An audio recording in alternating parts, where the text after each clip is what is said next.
یعنی نون لیگ جو ہے یہ اس کے لوگ آپس میں بچوں کی طرح لڑتے ہیں، جیسے یہاں تحریک انصاف والے لڑتے ہیں نا، نون لیگ والے بہت لڑتے ہیں آپس میں، کوئی کسی کو مانتا ہی نہیں ہے۔ وہ بچوں سے کسی نے پوچھا تمہارا سردار کون ہے، اس نے کہا کسی کی دم پہ ہاتھ لگا کے دیکھ لو تم پتہ چل جائے گا، سارے ہی سردار۔ بہت مارجنلائز ہو گئی ہے اے این پی، باوجود اس کا بڑا شور شرابہ کیا لیکن ہوا نکل گئی ہے۔ مولانا فضل الرحمان نے کہا تھا اے این پی ایک مرا ہوا سانپ ہے، لیکن اب وہ خود بھی مرا ہوا سانپ ہی ہے نا۔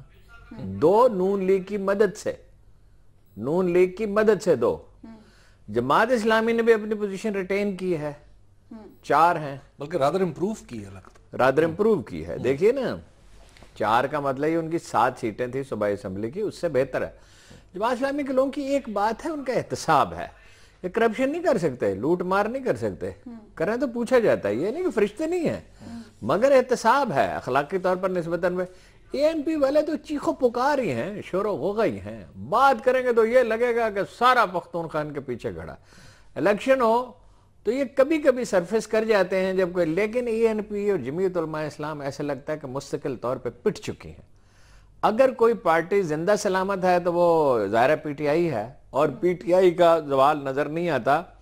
اگر 2.5 سال کے بعد ایک فیئر الیکشن میں یہ ان کی پرفارمنس ہے، اگلا الیکشن وہ جیت سکتے ہیں۔ دوسری پارٹی جو بن سکتی ہے، جو ایک قومی پارٹی ہے، وہ نون لیگ ہے، پیپلز پارٹی نہیں بن سکتی۔ لیکن ایسا لگتا ہے کہ نواز شریف صاحب جو ہیں گھوڑے بیچ کے سو گئے ہیں اس کے معاملے میں، کوئی پرواہ انہیں نہیں ہے، نہ شہباز شریف کا پارٹی تو کوئی ہے نہیں، یعنی یہی ہے نا پارٹی کسی کو۔ سردار عباسی سے میں نے پوچھا تھا، مہتاب عباسی، اب تو وہ گورنر ہیں، اب تو وہ ایکٹیولی پارٹیسپیٹ نہیں کر سکتے، انہوں نے کہا پشتون بیلٹ کے لوگ ہمارے لیڈر نہیں بنتے، تو پشتون بیلٹ سے کوئی آدمی لے آئیں۔ ظفر اقبال جھگڑا بوڑھے ہو گئے، وہ دوسرے صاحب جو بزرگ تھے وہ چلے گئے، سرانجام خان چلے گئے، مطلب وہ تو قصہ ختم ہوا۔ ظفر اقبال جھگڑا بھی نہیں کر سکتے، very acceptable but no political acumen, بڑے آنریبل اور شریف آدمی۔ بھائی وہاں انہیں فکر کرنی چاہیے اپنی پارٹی میں، قومی پارٹیاں ہوتی ہیں، علاقائی پارٹیاں بھی ہوں، شوق سے ہوں، اصل چیز قومی پارٹیاں ہیں۔ نواز شریف کو کوئی فکر کرنی چاہیے ان کی پارٹی کے ساتھ کیا ہو رہا ہے۔ اور یہ جو دفن کر کے بیٹھے تھے تحریک انصاف کو، وہ تو زندہ سلامت ہے، اور یہ بڑی وکٹ ہے، وہ 3 وکٹوں کے مقابلے، وہ تو عدالتی فیصلے تھے، وہ وکٹ کیا لیتی۔ اس سے یہ بھی پتہ چلتا ہے کہ جو چیف منسٹر ہے اس کی جوڑ توڑ کی صلاحیت ہے، لیکن ایک آدمی کو نظر انداز نہ کریں، اس کو انڈر ایسٹیمیٹ کیا ہے تحریک انصاف نے بھی، اخبار نے بھی، وہ ہے اعظم سواتی۔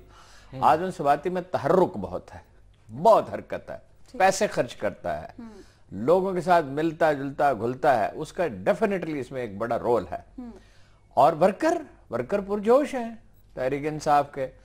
اگر تحریک انصاف اپنی تنظیم بہتر کر لے تو 60% سیٹیں جیت لیتی، لیکن لڑائی جھگڑا آپس میں ایسی توانائی ہے کہ اگر حریف نہ ملے تو آپس میں ہی لڑتے ہیں، اچھا آرام سے نہیں بیٹھ آپ کو سکتے۔ لگتا ہے جیسے کہ ہارون صاحب کہہ رہے ہیں کہ پاکستان تحریک انصاف کی مقبولیت برقرار ہے؟ دیکھیے پاکستان، یس، اس حد تک یہ بات بالکل ٹھیک ہے کہ دل پہ جس پتھر رکھ کے علاقے میں دل پہ پتھر رکھ کے علاقے میں کوئی بات نہیں، ٹھیک ہے، ان کی مقبولیت برقرار ہے۔ اور میں آپ کو پتا ہے الیکشن کور کرنے بھی گیا تھا تو میری بھی یہی اسیسمنٹ تھی، یہی تھی کہ عمران خان صاحب جو ہے وہ ہر جگہ ان کی ایگزسٹنس نظر آتی ہے۔ لیکن اب جب یہ بلدیاتی نظام مکمل ہو گیا نا ہارون صاحب، تبدیلی دیکھیں گے ہم یہاں، تبدیلی کی بڑی دلچسپ بات ہے۔ تبدیلی ان دی لانگ رن یہ ہے کہ نیچے سے لیڈرشپ آنا شروع کی، ادارہ ہی بلدیاتی ادارہ ہے۔ صوبائی حکومت میں ارکان اسمبلی کو پوچھتا کون ہے، اور قومی اسمبلی میں یہ لوگوں میں گھل مل کے رہتے ہیں، ان میں سے لیڈر پیدا ہوں گے مستقبل کے، یہ بہت بڑا کام ہوا ہے۔ بے شک، لیکن ہارون صاحب ایک بات اور بھی ہوئی ہے کہ جو ترقیاتی ایجنڈا، جسے ڈیولپمنٹ ایجنڈا ہے، وہ کے پی کے کی گورنمنٹ کے ہاتھ سے آدھا نکل گیا ہے۔ ٹھیک ہے، پاکستان تحریک انصاف جو ہے اب وہ پورے کے پی کے سرکار ہے، بالکل اچھا ہوا۔ دیکھیں جی، اور دوسری بات ہے کہ 30 ارب روپے ان کو دیں گے، اور دینے چاہیے، پھر اس کے اور بعد اگلی دفعہ زیادہ دینے چاہیے۔ بالکل، اور یہ پھر ابھی تو ہم اضلاع کی بات کریں نا، 70 تحصیلیں ہیں، 70 تحصیلیں بہت سٹرونگ، جو ایک ہر تحصیل جو بڑا سٹرونگ ایک یونٹ بن کے سامنے آئے گی، اور جب وہ اپنا ایجنڈا سیٹ کرے گی ترقیاتی، تو اس کے بعد ہم دیکھیں گے کہ لوگوں کی پارٹیسپیشن بڑھ گئی ہے۔